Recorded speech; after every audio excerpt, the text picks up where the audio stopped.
I don't need 100 realtors, 100 builders, 100 developers to work with me. I just need my find 20, find 40. I do life with them because, hey, it's easier to pour into 20, 40 people versus 100 people. Right. When people see all those posts on your page, it's kind of like your resume. So people see, hey, if you're active on social media, what else are you active into? When it comes to getting attention and expanding your network, just a pretty video doesn't necessarily do that anymore. If I like someone's content, I'm going to reach out and let you know, hey, I love this. I think there's not enough of that in the industry. I think that for the most part, there's a lot of scarce mindsets. Me complimenting someone else's video is not going to take any food off of my table. My parents taught me so much about people in general. In the beginning, I was like, man, I wish that my parents were somewhat business people so I could have gotten some philosophies or something from them. But that took me so much further in business than learning any business principles. But I've always had a coach. I think it's important. You stand on the shoulders of giants so you can see past where your sight only goes.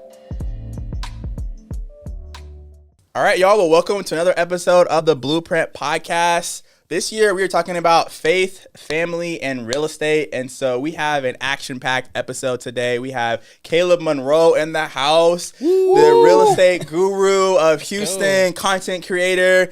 We also have JD. What's up? You already know JD's a regular on the show now, so you should recognize him. And we're excited today. We're going to be talking about some really good stuff. And you know, something that I want to kind of do, I want to start off, I want us to pick our topics, right? Because like I said, our goal this year is to talk about faith, family, and real estate. So I'm going to start off with you, Kaleb.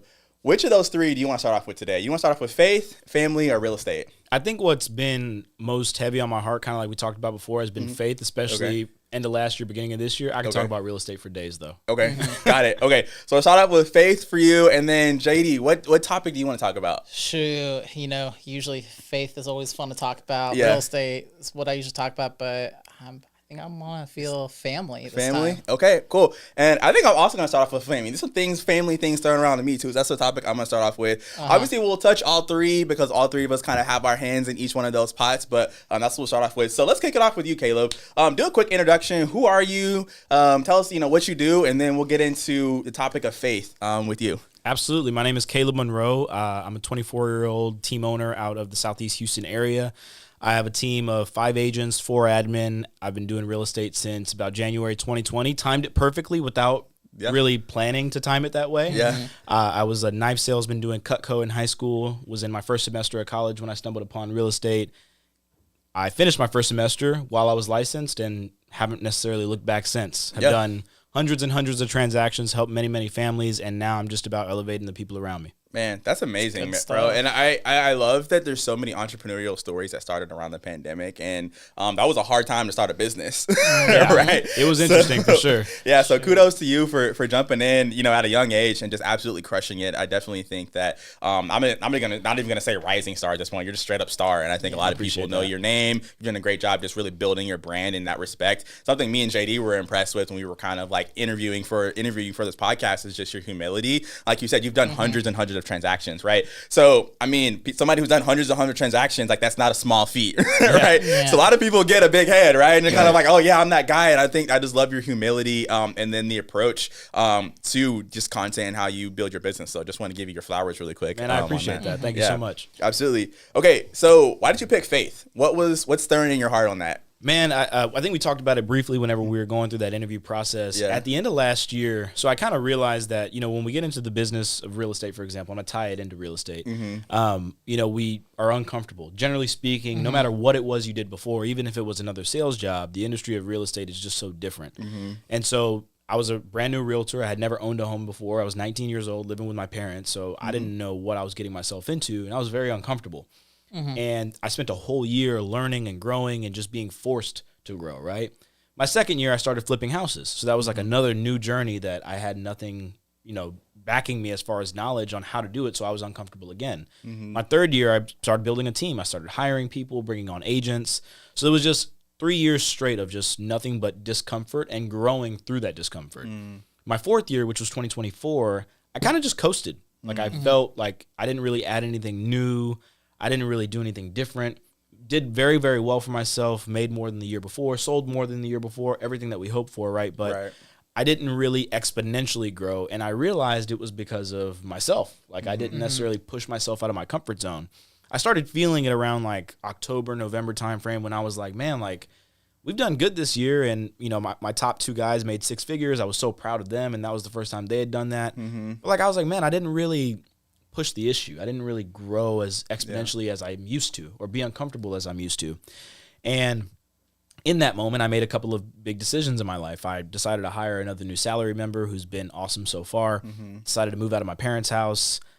Decided I was going to start a second office in the city, which we're going to get into that a little bit later, of course. So I just made a lot of big decisions all at once. And the first week and a half of this year, I felt all those decisions come to fruition. And I was like, man, that's a lot of money that I'm spending again. And it was interesting to see that I was just uncomfortable again. I was feeling the feeling that I was so used to again, but I spent a whole year away from that feeling. And it really tested your faith. I mean, it really tests you to think, man, is this for me? Am I ready to move out? Am I ready to go start another team, a second one? You know what I mean?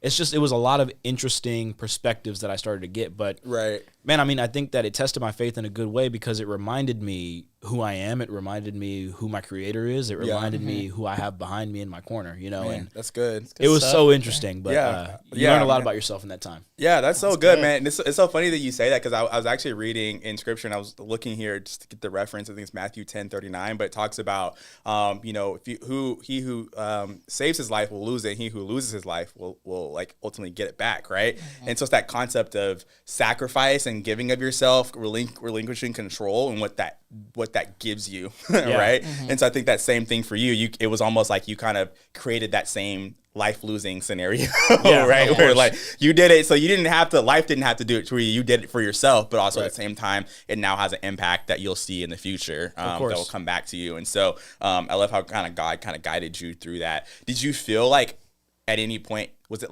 God that told you to do that, or was it kind of this inner sense of this is the right thing to do?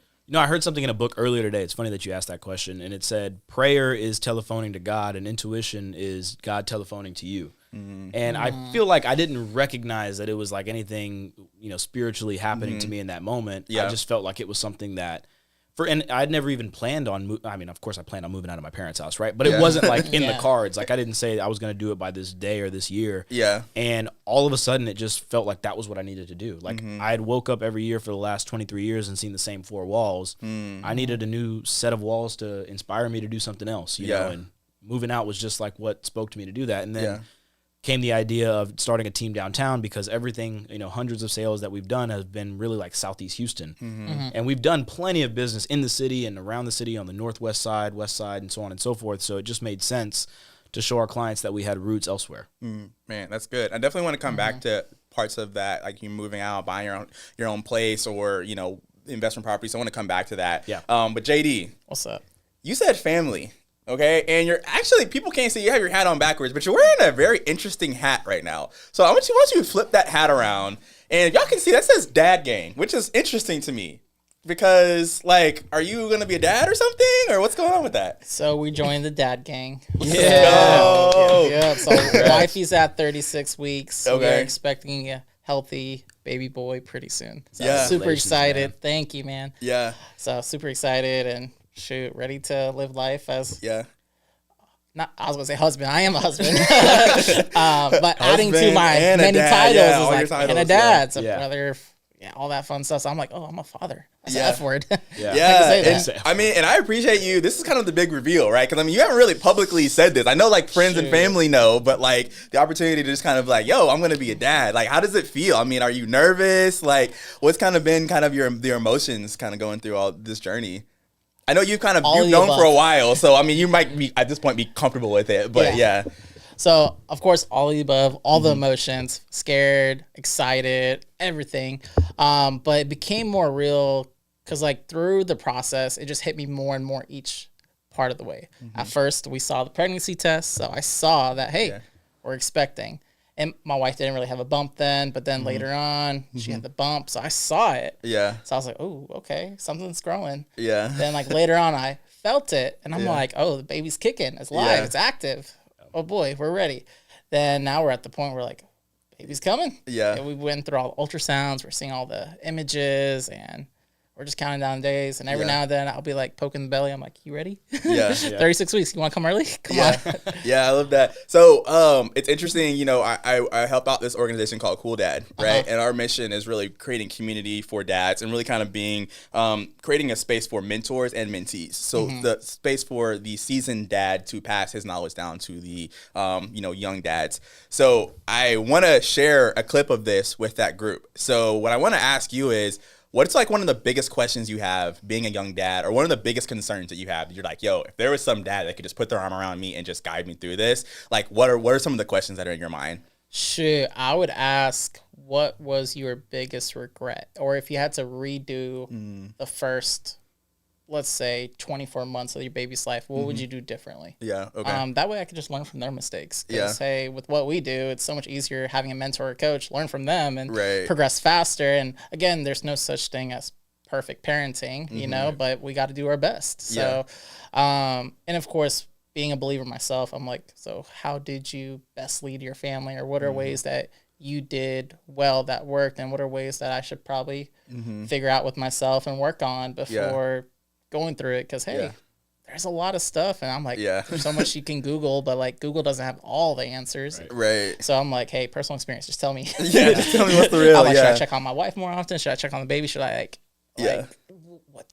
There's so much. And how has having a kid impacted how you do business? I mean, has it changed your business mindset in terms of like, I'm sure now you're like, yo, I got to even make more money, right? Kids are expensive, right? Like, how has that impacted how you think about business? Oh, big time. No, I have a way of connecting with like, because it was cool because I think I was sharing earlier, I was one of the younger ones in the career early on. I didn't have any kids, but all my coworkers, they all had kids and all that. So now, not only do I understand what they were going through, but like their drive, I see why their drive and their why is so much bigger than mine. And I'm like, oh shoot, okay, like if I'm going this hard, like will a baby help? And again, or don't have a baby just to work harder. Like don't do that. But I feel like that just adds to my why. It makes it that much more stronger because I'm like, okay, I'm doing this not just for me, my wife, and my purpose and other goals in life that I have. It's just also for my baby boy. Right. So I want to make sure, hey, I'm a good example of what a hard worker is, and I want to make sure, hey, we provide and make sure that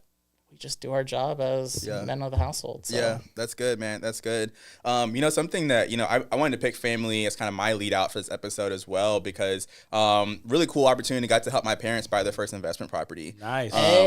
Super cool experience. They bought a duplex. They're going to rehab it, add some appreciation, some equity to it. It's on their block. And so it's really cool. Our family now owns 1/3 of the block. Right. Nice. And there's another property that I'm eyeing that I'm like, yo, I want to buy that one. My brother can buy this other one. And at some point, I'm like, it would be cool if our family just literally owns this whole block. That would be fantastic. And it's super doable. And like properties have been on sale on that block for a while. So there's some really cool things that we get to do. And so for me, it was really cool to be on the other end of the spectrum of where you're at, right? Where, okay, they now are pretty much empty nesters at this point, right? Like we're almost all out of the house. I have one sister who's a senior in college, so she's almost going to be gone, right? She's back for holidays and things, but they're now transitioning to that next phase of life, right? And really, it's really cool to see them do the next uncomfortable thing, to Caleb's point, right? Because they just did it. They just made it, right? You just got all the colleges paid for. Like, hey, now it's time to go vacation. They're like, nah, we're gonna invest money into a fixer-upper, right?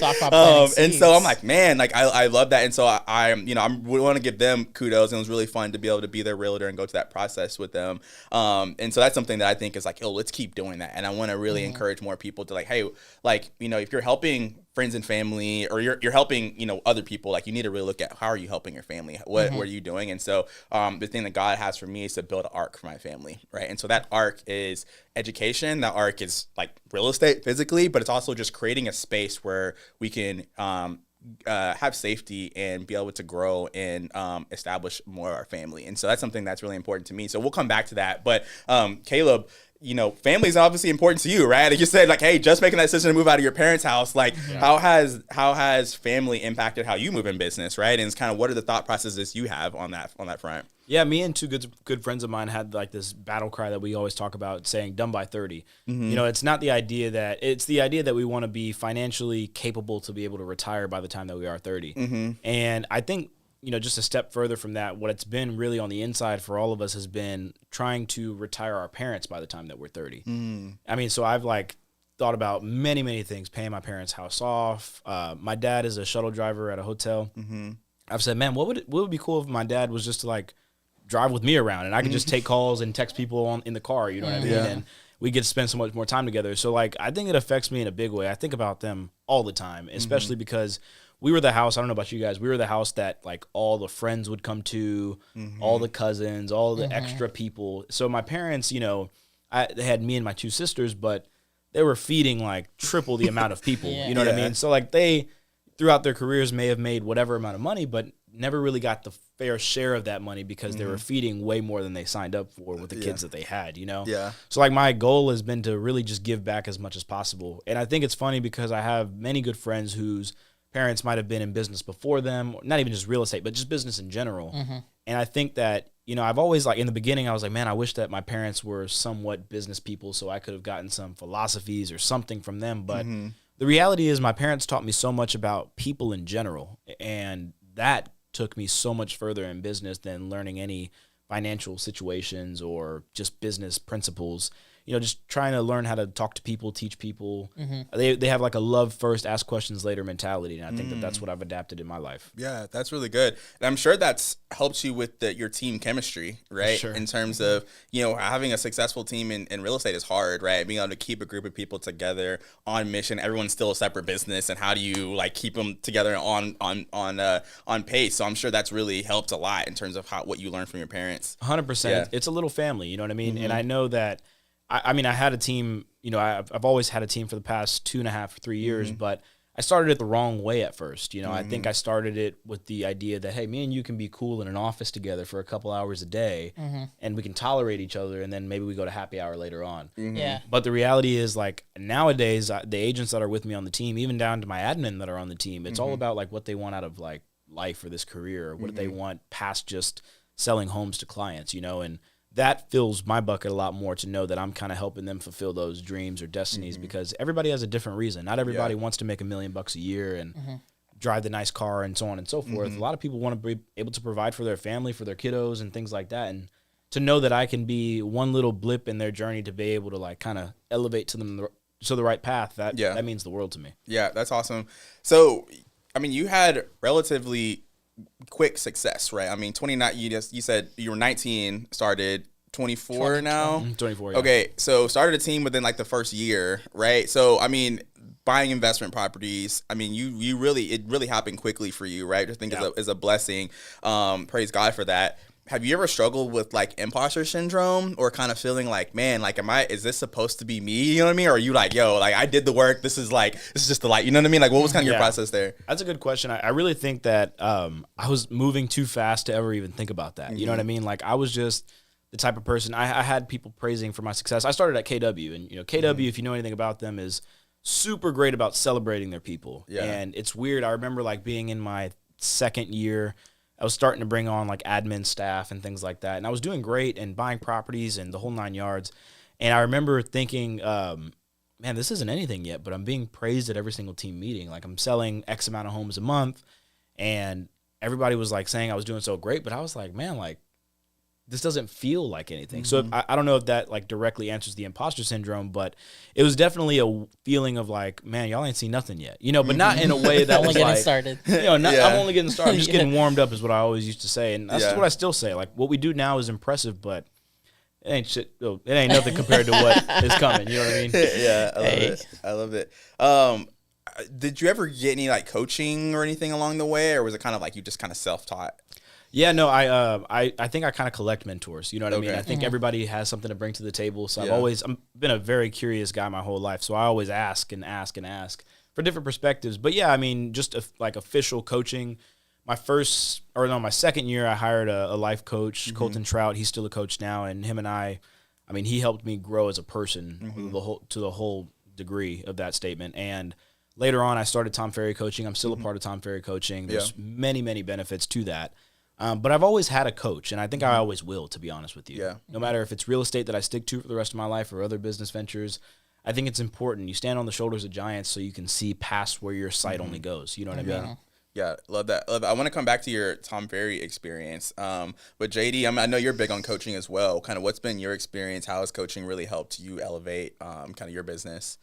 Shoot, I would not be where I'm at without coaching. Yeah. Some people are just highly driven. They're able to do it. Yeah. For me, for the longest part of the process, I was like, I have no idea what I'm doing. What do I need to do? And I tried doing it without a coach. Yeah. And I really thought I was hot stuff because I came from the retail world. They gave you leads. I was closing the 15, 20 a month easily. And then now I became a broker who had to self-originate. I wasn't doing jack squat. So I was like, oh, maybe I'm not good at sales. And what do you do? Google how to do more business. And of course, you get those ads from like real estate coaches, mortgage coaches, and said yes to a mortgage coach, went through it. And I'm like, wow, like there's a lot more to it than I really thought. And there's a process, right? So for me, I hate, or not hate, but I don't like structure at that part. At that point in time, I just like, I don't want to be told what to do. That's why I left the retail. I don't want to do 9 to 5. I just want to make my own schedule. I just want to do it my way. I realized like all these big dogs, they're doing something very similar. They're time blocked. They're doing X amount of conversations every day. They're doing X amount of cold calls, X amount of posts, X amount of reach outs, X amount of follow-ups. So having a coach just tell me what to do, how to do it, has actually saved me more time in my day just by following what they're advising me to do. So I would not be where I'm at. And I'm not, and kind of like what Kaleb said, I'm not even close to it yet. And I'm still in coaching. I'm one of those things I kind of have to do the rest of my life, right? Absolutely. If I want to attain even close to what I want to do. Yeah, would echo that. And I think one thing, I mean, even just with like creating the podcast and the content we've been doing together, like I've even coached you on some stuff and you like implemented it immediately, right? And so like I love like your coachability to be able to just be like, all right, like, hey, learn something, implement it, right? And just the impact that has, like people don't really understand. Just like even like forget the financial ROI, but just like who you become as a person, right? You start becoming the person who can do the things, right? And so I think that's why I think coaching is important. I think a lot of people, you know, they treat it like it's, you know, it's a scam or it's a fee or whatever. And like, you gotta take, you know, and obviously there are bad coaches out there. So I get it. People have had negative experiences. But for me, it's also one of those things where it's helped me become the person that I want to be, right? Even if I just got one snippet from a coach, right? Or got this snippet from this coach and this one from this one, but I just kind of put it all together. And now we're going pretty exponentially. Let's talk about networking, because both of you guys crush it on the networking space. I mean, it's so fun because like I'm also like a master networker. Instagram is kind of my bread and butter. I'm out here as networking with everyone, and it's so fun when I run into people that you guys know, because I'm like, dang, I know y'all are out there too, right? So y'all can end, whoever wants to go first, but kind of like how do you go about networking, building relationships in this business? Like, kind of, do you have your own special sauce, or is it kind of just, hey, when I bump into somebody, I'm a great person and we see where it goes? You know, what's kind of your process? You want to take that? You got it. I think that it's changed a little bit over the years. I think in the beginning it was a lot of what anybody does in the beginning: take a stack of business cards, go to the nearest networking event, and pass out all of them, and don't leave until they're all passed out, right? But I think that I started to see, man, that there was, and this is no offense to anybody out there, but I just started to see all the real estate events were kind of the same. You know what I mean? So I kind of took it into my own hands and started hosting a lot of events ourselves. You guys probably will see them online if you follow me on Instagram. We did a golf tournament last year. We did a casino ball last year, both for charitable, you know, organizations. And the whole purpose of it was just to have fun. You know, like real estate events, real estate in general is kind of cut and dry. And I think the more fun that we can make it, the better it is for everybody, whether that be lenders, whether that be realtors, investors. And so we started doing a lot of different things. From educational, we'd have like once a month an investment class where I'd have builders come out and talk, or hard money lenders come out and talk. And then just the fun events where it was like almost like a quarterly party, you know what I mean? So I think that it started out just like anybody, you know, going to everyone else's events, and then in the process of doing that, meeting so many people that we connected so well that they wanted to come to what we had going on. But obviously you have to be able to get to that point, build the relationships with sponsors to help pay for those things, or build the savings up to pay for those events, because they're not always cheap. Absolutely. They add up real quick. Yeah. What about you, JD? Yeah, I think what Kaleb was saying, the old-fashioned way, go to the event, get your cards out, get all your cards you can, and call them. And I realized some of these events, like, there's so many people there, like, I don't know if we have any similar values. So I'm like, oh, shoot, like, we're not vibing. Okay, what's going on? But then my coach was like, dude, like, what do you like to do? Oh, you like tennis? Great. Go meet people on the tennis court. You like faith-based things? I'm sure there's a faith-based real estate group. Go find a Bible study, right? Sure. So for me, that was just easier for me to do, because I'm like, oh, dude, I'll figure out this sport. Let's go hang out. So I met some people through volleyball, pickleball, and there's real estate events. I'm forgetting the name of this one event, but I met a bunch of good people there, and we're just all vibing, and we're still friends to this day. So it's like, hey, I've been trying to target like certain events that capture my attention, because if it captures my attention, the people who are also coming capture their attention. Chances are we have similar goals, or it's just similar views and values. So for me, it's so much easier to connect with those people, because I'm like, well, hey, you went to this hard money event for a reason. Looks like you want to invest too. I just got my first rental property last year. I'm trying to get a second one. Like, what strategies are you doing? So it becomes, I feel like, less awkward, because everybody's going to networking events. We know what's going on. Everybody's trying to, it's obvious, right? We're here to hang out and drink the free booze or whatever it is. And I'm like, bro, I gained too much weight from that. So let me go to something else that's more active, because, hey, they like physical activities. We're going to get along, and here and there. And it's crazy.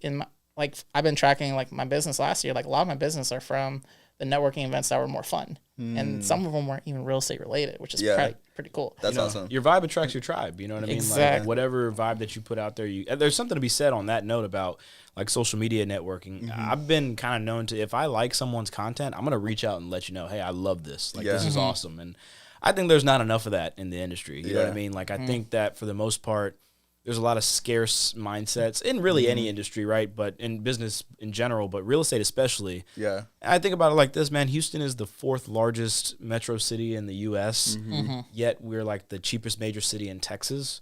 Yeah. So whenever you're talking about like the amount of opportunity that's here, me complimenting someone else's video and telling them, man, I wish I would have did that first, is not going to take any food off of my table. By any means. So I think that there should be a lot more collaborative effort in that way. Yeah. So let's talk about content, because you've seen a lot of success from this podcast, where now you go to networking events and people know about you, right? Happens to me all the time. Like, almost the first time when I see something, they're like, how's the podcast going? That's like the first question people ask me, right? And I'm like, obviously that's because like we're posting 3 times a day and we're in your face, right? You're gonna know about the Blueprint podcast, right? Sometimes because I believe in what we're doing, so I'm not ashamed to just put it out there, right? Talk about it. And I also want, Kaleb, I want you to talk about content on your end, because I know you invest a lot in your content as well. So JD, kind of talk about the impact, even just from the podcast, how that's kind of really helps you connect with people. And would you recommend other people do that? I recommend doing content. 100%. Like, you got to post something, got to do something. But podcasting has made it easier to connect with people. And also, when people see all those posts on your page, it's kind of like your resume. So people see, hey, if you're active on social media, like, what else are you active into? Okay, if you care this much about social media, you might care about your business. So, and it's also, and I love what you were saying about complimenting other people on their posts and all that. So for me, I've been doing cold calls, but I've been transitioning to like cold DMs. I'm like, hey, I like what you've been doing. This is great. Keep it up. Hello from another fellow real estate person. And just keep it cool like that. And like every now and then they'll comment back like, hey, I like your stuff. Hey, can I join? I'm like, oh, you want to be on this? Really? Okay. Like, I was just saying what's up because I like your stuff. And then we had a conversation, we got lunch, and here we are doing business together. So it has made it easier because I don't know about you, but you probably get a lot of cold calls, and you yourself too, you're a realtor too. So you probably get cold calls from these lenders, but you have no idea who they are, what they do, or even if they're good at what they do. But if you had a little idea from their Facebook or Instagram, like, oh, okay, like he did an event over here. Okay, he's active. Okay, he just did a closing. Okay, like maybe he does know a thing or two. Oh, he's a believer too. Maybe I want to connect with him. So, but before I never did any of that, and I just expected calling 40 people a day would get me business, but it really didn't. So I think this has just made my life easier, and I'm trying to build my team out too, right? So it's funny that you mentioned Tribe. You mentioned your word of the year was like ARC and building that. For me, it was Tribe. So I want to do like Tribe of David type of thing. So I want to build the team out. And since my last name is David, I'm like, we're going to conquer like Goliaths or bro, that's giant so killers cool, or something. Bro. I'm so excited for that. That's going to be so cool. And I think it gives people a little piece of who I am. So they already see who I am, and when they hit me up, they're like, dude, I don't have to do much, right? It feels like they already know me. And same thing with Jack, your stuff. We watched your stuff. I'm like, and when we did our interview, we were just chatting. I was like, bro, it feels like we already know this guy. So I was like, oh, this is easy. Absolutely. So talk about, I mean, like, it seems like you, and you can correct me if I'm wrong, Kaleb, it seems like you kind of have a creative style, right? Is that just based off the videographer you're using? Is that like your own creative brain? But like, how are you putting together kind of your content packages and kind of how you put yourself out there? I think it's a collaborative effort between us. You know what I mean? Because I've been doing videos for a few years now, but the videographer that I had before was just that. He was a videographer. He'd show up, he'd shoot, And if I asked if it sounded good, he'd be like, yeah, it sounded great. And I would look back at some of the content and I'm like, man, this wasn't that good. You know what I mean? So like, not because his editing wasn't good, but because maybe I was flat or I wasn't as energetic as I should have been. And it's all on me really. But at the same time, if I'm asking if it sounds good, I expect like honesty. You know, you're not going to hurt my feelings by saying we should try that again. I'm here. Let's do it. You know what I mean? We should just shoot it. Now, shout out to Director Green, shameless plug to him. But, you know, Chris is my guy. And anytime that I've ever asked him, hey, does that sound good? He'll be straight up with me and tell me, let's do that again, you know? As far as like a lot of the creative side of things, I like to try to, I'm a nerd when it comes to marketing. Like I noticed something about myself. Anytime I'm with my family, we're like watching a game or something like that. Game goes to commercial. Everybody gets on their phone immediately. And I'm just like this watching the commercials. You know what I mean? Like I saw like a progressive commercial that was like passive, progressive, poly. This is totally I love that. Yeah. But that was like, I was like, that is so funny. Like it's so genius. And I'm a 24-year-old kid. I shouldn't be laughing at something like this, right? I mean, but the reality is it's like, you know, I get a lot from that. And if there's anything I can ever like kind of take and pinch from it and like implement into our content, I want to do that. And I kind of live with the team. I let them run wild with it as well. Like I think that real estate content, talked about real estate being cut and dry. The content from real estate is even further than that. It's just straight up boring at times, you know? The amount of times that realtors, including myself in the past, would put out videos about what is earnest money, what's an option fee. It's like, okay, great, you know, but at the same time, what are you really providing that's value-based? You know, what are you saying on your content that's actually attracting people to you?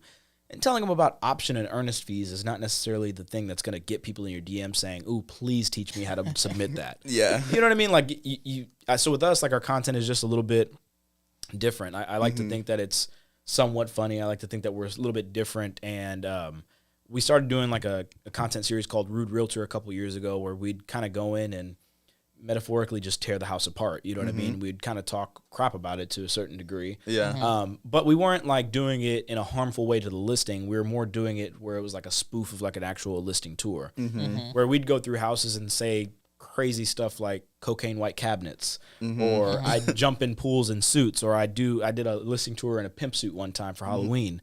So like we just try to be a little bit different and a little bit over the top with it, because that's what's getting all the eyeballs at the end of the day. And I think nowadays I do rely on Chris specifically a lot, because he's just a genius in his own right when it comes to that. And you can see his wheels turning while we're shooting. And I'm just like, bro, what do I say? You tell me. You know what I mean? And I'll come to the table with ideas too, but we just bounce off each other so well. So I think for any of those listening, thinking about investing in content out there, it's super important that you do it with the right people around you, because they're going to take your content just to the next level. Yeah, that's good. And, you know, something that I think I've recognized in real estate in terms of what content works is there is like I think the the boring what is option period or what is your earnest money, I think those were good, because I think we're getting more educated consumers, like people who are coming to me and they kind of actually know the process. But when it comes to getting attention, right, and expanding your network, you have to be able to create entertainment, right, and whatever that looks like. And just a pretty video doesn't necessarily do that anymore, right? Just because you use a great camera, you could do a talking head video and it looks amazing, and it doesn't do anything for you in terms of your business. So what I've realized is like, hey, we use video to sell homes by creating attention, by creating shareability. Like, hey, is this something somebody would want to share with their friend, right? Hey, look at this, right? Some of that has to do with, is the property condition attractive, right? I mean, hey, an ugly house is an ugly house. Like, I don't care what video you can get Chris and, you know, pay him $1 million and like nobody's gonna buy your house because it's just a bad house, right? But I think when you have a good product and you have good packaging around it, it really creates that shareability. That's something I think that, you know, that's what I explain to my sellers when I'm like in a conversation, like, hey, this is why we're going to do a creative video. Not because I think this video is going to bring us, 20 buyers, but because it's going to activate other people to want to share and talk about it. And a good listing agent really activates the market. And so we'd love to get your thoughts on that in terms of like, what do you think sells a house, right? Because obviously, you know, we point at the realtor, like, hey, you sold the house, right? And to some degree, yes, a realtor sells the house, but also the market sells the house. So like, what are your thoughts on like, how do you sell a house? Like, what is the theology of selling homes or buying homes? You know, does that make sense? Yeah, I get what you're saying. I think that there's the proactive agents out there, and then there's the reactive agents. You know, the reactive agents are the ones that say, oh, well, interest rates are so high, and that's why your house is sitting. Proactive agents are saying interest rates are high, and that's why we have to give buyers a better reason to come and buy the home. Whether that's pairing up with a local lender and saying, hey, my guy here has 100% financing or at a 6% interest rate or something like that. But then it's only so much to put that in the agent remarks on a listing. You know what I mean? you have to kind of go out there and maybe call some of the agents that are in the area that have sold something in the last 365 days, or obviously posting that in a video online is always great too. We do a lot on the back end with like Google PPC and local service ads. Nice. I think in the past we were doing a lot of Facebook and Instagram ads, which we still do, but there's a different level of intention of people clicking on an ad from Google than clicking on an ad from Instagram or Facebook. Yeah. Because Instagram and Facebook is just recognizing the algorithms and then finding, oh, you like pretty houses? Well, this is a pretty house that Kaleb posted. Click to learn more. But the reality is that might be somebody scrolling in bed at 10:30, not really even thinking twice about it. They just want to see the rest of the video. Versus someone typing in on Google, real estate agent near me, and then my face pops up and then they call me. That's just a different level of intentionality. And obviously we're marketing all of our listings first to those people, especially as we're listening to their criteria. I think a lot of agents out there do the 3 Ps of real estate, put a sign in the yard, put it on the MLS and pray that it sells. And we might pray a little bit too, but there's a lot of proactivity that needs to go behind it. And whether that's pre-market showings, mega open houses, we love to have events at our houses as well. That's another big thing too that we're trying to get into more of this year. So I think it's a lot, man. That's a loaded question because there's just so much that goes into it. And everybody's different. Our content style is not going to be the same for everybody. Right. Neither are our events, and that's totally fine. But we know what gets the people to the house, and at the end of the day, that's what sells the house. Yeah. More eyes sells properties. Love it, man. Love it. Something that I think God put on my heart is that the Blueprint podcast is designed to help people build the life that God has for them, right? And so this verse that's really been on my heart, even just within the last month, has been Isaiah 61. I'm going to actually read it. And it says, "The Spirit of the Sovereign Lord is upon me, for the Lord has anointed me to bring good news to the poor. He has sent me to comfort the brokenhearted and to proclaim that captives will be released and prisoners will be freed." And so that's a underlying current of the Blueprint podcast. It's like, hey, we want to bring good news. And right, not that everyone's like poor and needs saving, but to some degree, we all need saving. We all need to be free or more free, right? And so the people we bring on the Blueprint podcast are people who are building something. You're embodying this verse to a degree. And so want to give you both opportunity just to kind of share, like, what are you building? You know what I mean? And how can people be a part of that? And so that can be multifaceted. I mean, you can answer that from a business perspective, from a personal perspective, whatever. So I want to start off with you, JD, but kind of what are you building right now and how can people be a part? Shoot, right now what I'm building is, of course, a family, right? But which that in itself, I mean, you can say that and we're like, yeah, that's it. Like that's bigger than anything. Period. Honestly, I'm building a family. I would have better luck building a house because I know what to do for the most part. I've seen my developers do their thing, so I know their blueprint. I'm like, okay, that looks a little easier. But of course, building a family, but also building just a team of like-minded people who have similar values, right, when it comes to real estate. Because, hey, and I think the cool thing about leaving the retail world is, like, I get to theoretically choose who I work with the same way y'all choose who you get to work with. So I don't need 100 realtors, 100 builders, 100 developers work with me. I just need my, like, find 20, find 40. And I just want to do life because I do life with them because, hey, it's easier to pour into 20, 40 people versus 100 people every time. And you know how it is. If you got 100 people, there's going to be so much turnover. You got to remember, or it's going to be hard for me to remember. I'm like, shoot, are you still even doing this? What was your kid's name? So I want to get to a point, like, the people I do life with in business was like, hey, I know Kaleb's future kid's name. Yeah. Like, I know your wife's name. So, so I was like, okay, like, I want to get to that point that I know you're who you are, who your family is, what you like to do on a Friday night, what you like to do during a weekend, what's your favorite team. But like with 100 people, I just can't. I just can't. So I just want to find 20, 30 good people in my life who are kind of like what I shared on the last podcast. There's people who have that X factor, who wants to level up. Because, hey, it's cool if you do 20, 30 homes a year, which, hey, that's more than the average. But like if you want to scale too, because I want to scale. I don't want to just do 20, 30 deals. Like I want to do like 300 at one point. So if I'm around other people who want to level up, it's gonna make me want to level up that much more. So I just want to work with like-minded people who want to hustle and get to know each other and do life together. The tribe of David. Tribe of David. That's the game plan. That's gonna be really cool. I might get a shirt. So if y'all want it, I'm the marketing brain, so I'm already thinking about all the cool ways you could brand that, and I think this is gonna be really dope, man. I mean, I think that even that even says who you're like. It's almost like, hey, people who have faith-based values are gonna be like, whoa, tribe, you know what I mean? It goes without saying. It kind of goes without saying, right? We're gonna capture believers of like Tribe of David, put like a little slogans like, dude, there's no giant we can't slay or something. Like, something that connects to it. And like, again, it's no my loan last too large. What's up? No loan too large. No loan too large. Nothing's too big, bro. So I'm like, so if cool. David could take down Goliath, we can take down whatever you need us to take down. So Man, that's just gonna have fun with that. And just do life with people. And so like people or someone, if there's a lender or an agent that's watching this, they should just shoot you a DM and you can kind of take them from there, or what? Shoot me a DM. My best number, 817-903-2585. DM me, text me, call me, FaceTime me. I've been FaceTiming clients more than calling them, actually. It makes it easier. Yeah. But that's a game plan for me. That's what I'm building. Sweet. Kaleb, what you building, man? Man, I think something I realized over the last, I'd say 6 to 8 months, is that there's a difference between being a realtor and being in the real estate business. Mm-hmm. Being a realtor is saying okay and opening doors and, just answering clients' questions, which, don't get me wrong, we need to do that, right? Mm-hmm. But I think one thing I've noticed is that last year, probably like 20% of our business was investors, which I love working with investors. I love working with my retail and friends and family clients as well, because I get to educate them and you can see the light bulbs go off, and that makes me so happy to hear, or so happy to see. But there's a difference between doing that and putting like large projects together. Mm-hmm. So we've started to work with a lot more developers, especially building our second office here in the city. Mm-hmm. So like I mentioned earlier, really all the business that we've done has been in like Clear Lake, Southeast Houston area, south of the Beltway and 45, if you guys kind of understand where that area is. I just moved downtown myself, so being here inside the Loop is making things open up to a whole new world for us, to where now we're working with developers, and instead of wholesaling a house and then getting to sell it on the back end for them, we're able to wholesale land to people or find land deals for people.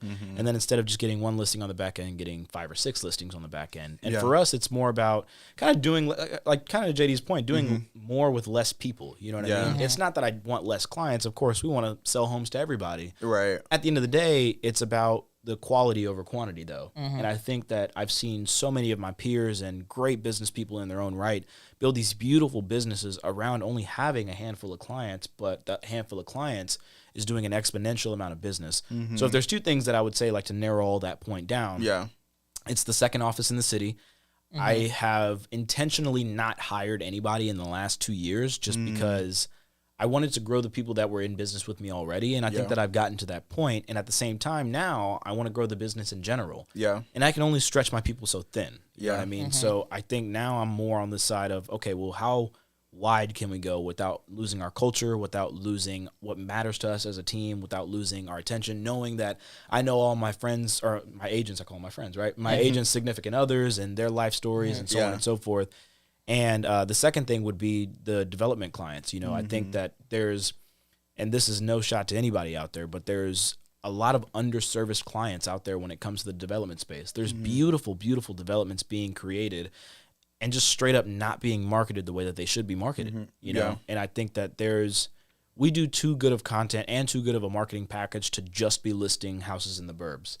And we're going to be listing houses in the burbs forever. I mean, we have a big footprint in Clear Lake, and I'm going to keep stepping on that until it shifts Pangea. You know what I mean? But the reality is, like, I want to do that in multiple places. I have 2 feet for a reason, and now I'm just planting my roots downtown too. Yeah, man. Love That's it. so good. I love that you guys are both, like, thinking big, right? And I think that's something that I'm like, yo, like you said, JD, like, we want people who are trying to do 300, 400 million, 100, like, we're like, yeah, let's go for it, right? Let's really, let's not play small. And I really appreciate, I think that's even something that I think is even, going back to the faith conversation, I think that's what God's looking for. I think God really wants to, like, really press the limits of the kingdom of God. And so he wants people who are willing to run out there and do it, right? And it's hard, right? It's not, it sounds sexy saying it on the podcast, but, like, hey, we all know what that looks like in reality. Most people, if they knew it, wouldn't sign up for it. Right? They'd be like, oh, that's what it takes? Nah, I'm good. Like, you know what I mean? And so I really appreciate both of you for who you are. Thanks for sharing, sharing your value, your tips, sharing your hearts on the podcast. I think that the Blueprint Podcast audience is encouraged. And man, thank y'all for watching today. If you got questions for either Kaleb or JD, I'm gonna have both their information in the description, so feel free to check that out. And then if you think this is really valuable, you think somebody should watch it, just hit that share button and send them a link. Just text it to them, DM it to them. Hey, I think you should watch this. Otherwise, we'll see you guys next time on the Blueprint Podcast. See you later. Peace.